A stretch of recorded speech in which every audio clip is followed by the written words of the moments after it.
What's up, everybody? Two more snippets from this book, The End of All Evil, talking about the American Dream. The American Dream was for a land where people would be free from the interference of government. The dream was one of freedom to pursue joy and happiness.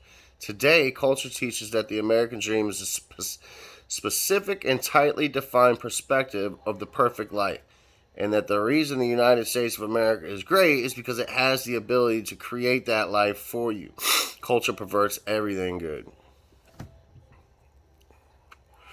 The American dream is not an American dream. The great American experiment brought massive liberty to the people of America, more than ever been seen at any other time or place on earth. The experiment and the dream are not for Americans. The United States of America is not to be respected as a nation.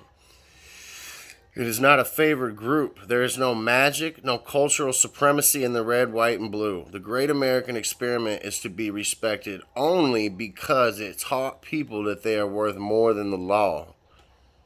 The government of the United States of America in modern times closely resembles both a democracy and a welfare state. It is bankrupt and heavily enforced by legions of law. Culture would have you believe that this is its legacy. It is not. The Declaration of Independence, the Bill of Rights, and the very action of rebellion against the king taught the people of the world that the government had no natural right over them.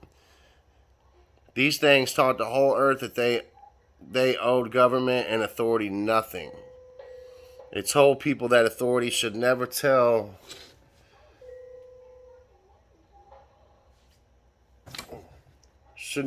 them what they could say, how they could worship, what they could print, and where they could gather. It told people that law enforcement is a dangerous animal and they ought to be able and willing to defend themselves against it. It taught people that government and authority can be limited.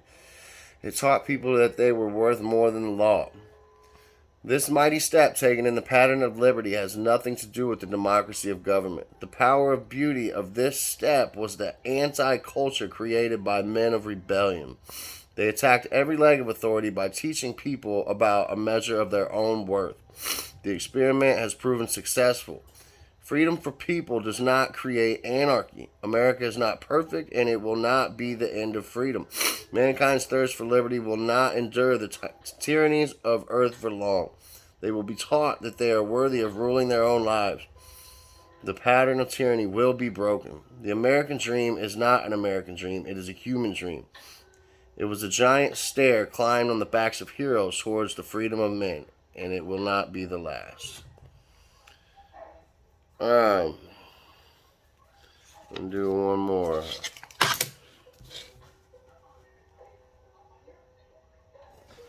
Talking about the perfect revolution. The price of freedom is blood. This is an immutable truth. The reason is that evil does not care if you live or die. Evil will stop at nothing to achieve mastery over you.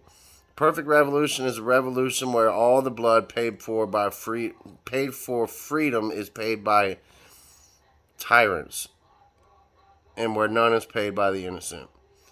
There are only three types of action a person can take: that which exercises freedom, that which defends it, and that which destroys it. Culture teaches the nobility of destroying freedom by concepts such as the rule of law.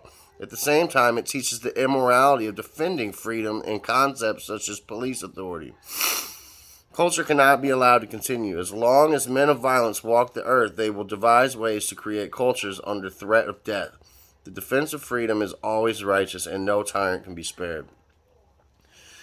There's no proper role for tyranny in the lives of people. As soon as you yield to the forces of compulsion in the name of life, you've lost your life, for it belongs to those who control you. Life is liberty. Without liberty, your life belongs to another. Liberty is to be defended at all costs and at all times. Govern yourself, for this is the nature of an individual. You and you alone control your actions in your mind. This is right, proper, and good. You have a responsibility to defend your liberty at all times. If you do not, it will be destroyed. To yield defense of your liberty to another is an absolute invitation of tyranny. And we have yielded defense of our liberties, and we did invite tyranny in, and it has taken up residence in the supposed land of the free and the home of the brave. We are not free, and by just simple observations, I would say that we are definitely not brave, because if we was brave, we would still be free. But we are subject to some of the most ridiculous laws that have ever been written. We're far less free than we were under the British rule in the late 1700s. So much going on that should be unacceptable, but people are apathetic towards it. They turn a blind eye. They will even say that these things are necessary, and they're not. And you should care. And, you should open up your eyes and see these things and speak out against them. It's nothing that's going on right now is all right. And I heard a quote that said that freedom's not exercised, will atrophy.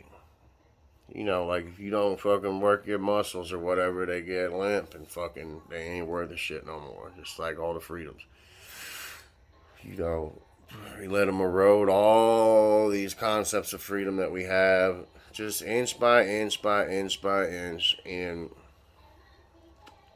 now this place is unrecognizable even from when I was a child. And I hate to think about what it's going to look like for my kids, my grandchildren, or whatever. So buck the fuck up and do something about it. Talk some shit. Talk to your friends and family. Read some fucking books.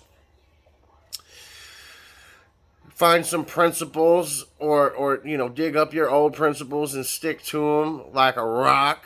And just say no to fucking tyrants, man. What the fuck?